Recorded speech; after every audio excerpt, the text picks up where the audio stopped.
مسیح یسوع کے عظیم اور جلالی نام میں آپ سب کی سلامتی ہو۔ آج کا ہمارا موضوع ہے روزہ۔ روزے کے بارے میں تو آپ سبھی جانتے ہیں کہ روزہ جو ہے ہمیں بھوکا رہنا ہوتا ہے، اور ہم مسیح کے جو آزمائش کے 40 دن ہیں اسے یاد کرتے ہوئے یہ روزے کا جو عمل ہے اسے پیش لاتے ہیں۔ تو اسی سے میں نے 3 سوالات نکالے ہیں کہ ہم روزہ کب رکھیں، اور دوسرا سوال کہ روزہ کا وقت جو ہے وہ کیا ہونا چاہیے، مطلب ہمیں روزہ کتنے وقت کا رکھنا چاہیے بائبل مقدس کے مطابق۔ اور تیسرا سوال کہ روزے کے دوران ہمیں کس طرح رہنا چاہیے، کہ ہماری صورتحال کیسی ہونی چاہیے۔ اس تینوں سوالوں کا مطالبہ ہم کتاب مقدس سے کریں گے۔ پہلے سوال کو جاننے سے کے جواب کو جاننے سے پہلے ہم یونا نبی کے بارے میں تھوڑا پڑھتے ہیں، پھر ہم اس کے جواب کو بہتر طریقے سے جان سکیں گے۔ یونا اس کا پہلا باب۔ خدا کا کلام یونا بن امتی پر نازل ہوا کہ اٹھ، اس بڑے شہر نینوا کو جا اور اس کے خلاف منادی کر، کیونکہ اس کی شرارت میرے حضور پہنچی ہے۔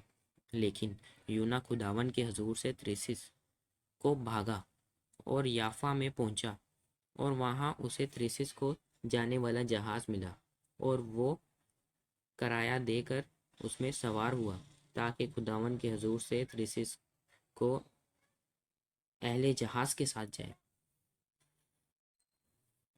یونا نبی جو ہے اسے خدا تعالیٰ جو ہے مخاطب ہو کر کہتے ہیں کہ تو جو نینوا ایک بڑا شہر ہے اس کے خلاف منادی کر، کیونکہ ان کی شرارت جو ہے میرے حضور آ پہنچی ہے۔ پر یونا نبی جو ہے وہ ایک بڑے شہر کے خلاف منادی کرنے سے تھوڑا ڈرتا ہے اور نہ بھاگ جاتا ہے اس کے اپوزٹ شہر تریسس کو، جو کہ نینوا سے بہت دور تھا، اور ایک جہاز میں سوار ہو جاتا ہے۔ لیکن خداون نے سمندر پر بڑی آندھی بھیجی اور خود سمندر میں سخت طوفان برپا ہوا، اور اندیشہ تھا کہ جہاز تباہ ہو جائے۔ تب ملا ہراساں ہوئے، مطلب جہاز کے لوگ جو ہیں وہ ڈر گئے، اور ہر ایک نے اپنے دیوتا کو پکارا، اور اجناس جو جہاز میں تھے سمندر میں ڈال دے تاکہ اس سے ہلکا کریں۔ لیکن یونا جہاز کے اندر پڑا سو رہا تھا۔ سارے جو ہیں ان کے نزدیک جو ہے ہلچل پڑ گئی کہ سمندر میں طوفان آ گیا، اور اندیشہ یہ تھا کہ جہاز جو ہے وہ تباہ ہو جائے گا۔ پر سب جو ہے اپنے دیوتا کو پکارنے لگ جاتے ہیں، سب للکارتے ہیں اپنے دیوتاؤں کو، پر یونا جو ہے وہ اکیلا سو رہا ہوتا ہے جہاز میں۔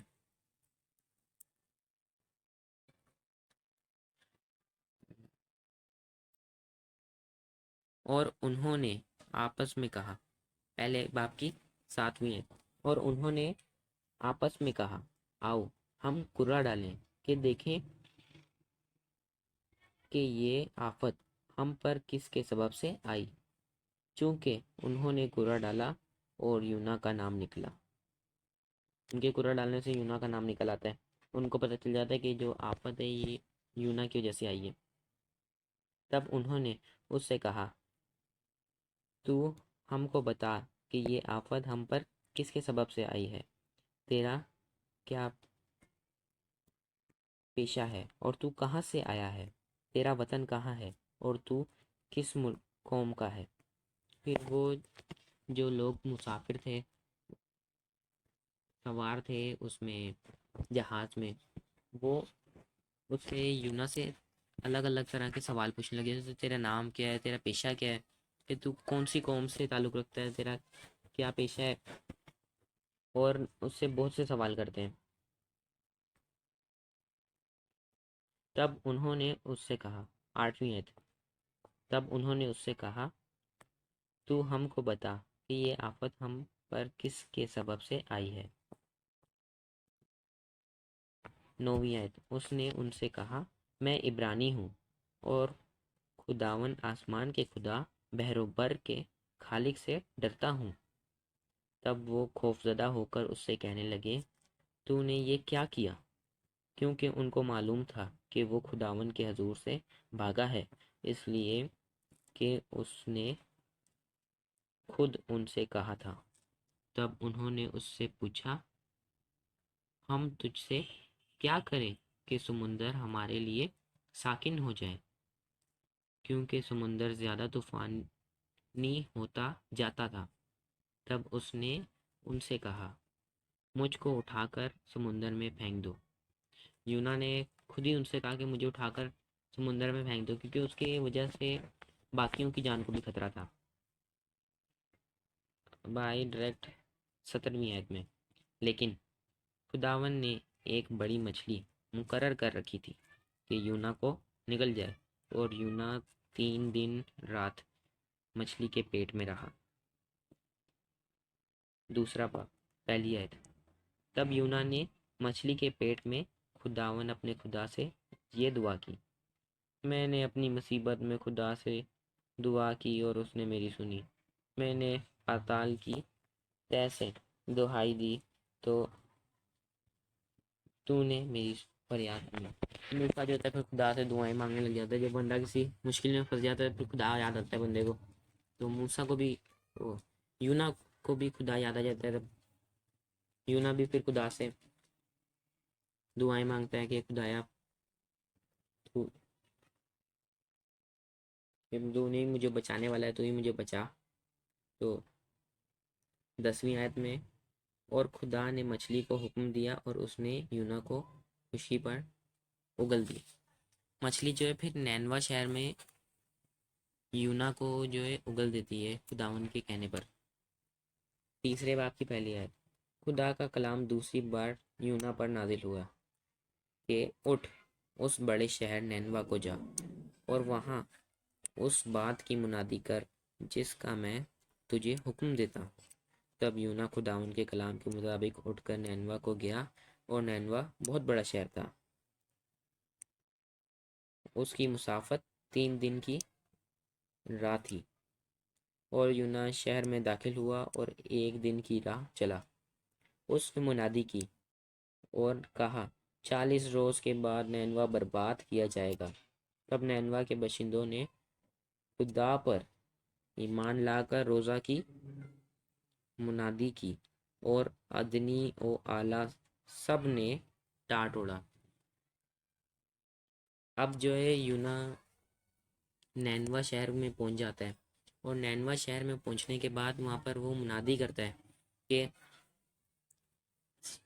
جو خدا تعالیٰ نے مجھے بھیجا ہے، اور 40 دن بعد جو نینوا شہر ہے یہ برباد کر دیا جائے گا۔ تو وہاں کے باشندے جو ہیں خدا پر ایمان لاتے ہیں اور ٹاٹ اوڑھ کر روزے رکھتے ہیں۔ اس کے پڑھنے کے وسیلہ سے ہمیں یہ پتہ چلتا ہے کہ ان لوگوں نے جو ہے توبہ کری اور گناہوں کو اپنا اقرار کرا، اور توبہ کر کے یہ مان لائے خدا پر، اور انہوں نے پھر روزہ رکھا۔ تو ہم پر بھی یہی واجب ہوتا ہے کہ ہم بھی توبہ کریں، یعنی بپتسمہ لیں، پھر روزے رکھیں۔ اس میں متی رسول کی معرفت لکھی گئی انجیل اور اس کا 12واں باب اور اس کی 41ویں آیت، خداوند یسوع مسیح جو ہے وہ یہودیوں سے مخاطب ہو کر کہتے ہیں، فقیوں فریسیوں سے مخاطب ہو کر کہتے ہیں کہ نینوا کے لوگ عدالت کے دن اس زمانہ کے لوگوں کے ساتھ کھڑے ہو کر ان کو مجرم ٹھہرائیں گے۔ اس سوال کا تو آپ کو جواب مل گیا ہے کہ ہمیں بپتسمہ لینے کے بعد روزہ رکھنا چاہیے، یعنی توبہ کرنے کے بعد روزہ رکھنا چاہیے۔ دوسرا سوال جو تھا کہ ہمیں روزہ کتنے وقت کا رکھنا چاہیے، اس کی طرف چلتے ہیں۔ احبار کی کتاب اس کا 23واں باب اور اس کی 32ویں آیت، یہ تمہارے لیے خاص آرام کا سبت ہو، اس میں تم اپنی جانوں کو دکھ دینا، تم اس مہینے کی 9ویں تاریخ کے شام سے دوسری شام تک اپنا سبت منانا،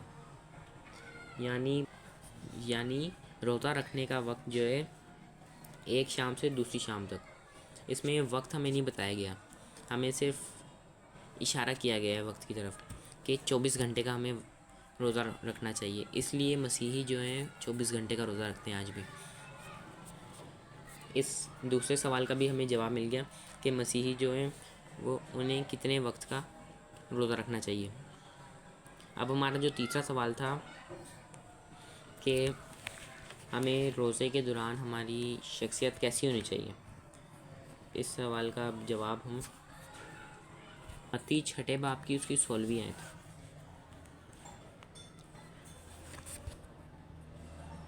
اور جب تم روزہ رکھو، یہ خداوند یسوع مسیح جو ہیں تعلیم دے رہے ہیں روزے کے بارے میں، اور جب تم روزہ رکھو تو ریاکاروں کی طرح اپنی صورت اداس نہ بناؤ، کیونکہ وہ اپنا منہ بگاڑتے ہیں تاکہ لوگ ان کو روزہ دار جانیں۔ میں تم سے سچ کہتا ہوں کہ وہ اپنا اجر پا چکے، بلکہ جب تم روزہ رکھتے تو اپنے سر میں تیل ڈال اور منہ دھو، تاکہ آدمی نہیں بلکہ تیرا باپ جو پوشیدگی میں ہے تجھے روزہ دار جانے، اس صورت میں تیرا باپ جو پوشیدگی میں دیکھتا ہے تجھے بدلہ دے گا۔ تیسرے سوال کا بھی ہمیں جواب مل گیا کہ جب ہم روزہ رکھتے ہیں تو ہماری شخصیت ہونی چاہیے کہ ہم اپنے سر میں تیل ڈالیں اور ہم ریاکاروں کی طرح منہ بگاڑتے ہوئے نہ ادھر ادھر دیکھیں کہ بھئی ہم نے روزہ رکھا ہے، ہمیں روزہ لگ رہا ہے، اور بہت سے لوگوں کو بتانے کی بھی ضرورت نہیں ہے کہ بھئی ہم نے روزہ رکھا ہے۔ روزہ رکھ کر ہمیں جو ہے زیادہ وقت جو ہے دعا میں گزارنا چاہیے کہ خداوندہ ہمارے روزہ جو ہے اسے قبول فرما، اور اس صورت میں تیرا باپ جو پوشیدگی میں دیکھتا ہے تجھے بدلہ دے گا، اس صورت میں جو خدا باپ ہے ہمیں بدلہ دیں گے، اجر ملے گا اس کا ہمیں۔ امید ہے کہ آپ سب نے اس انفارمیٹیو ویڈیو سے سیکھا ہوگا۔ مجھے دیجیے اجازت، مسیح میں آپ سب کی سلامتی۔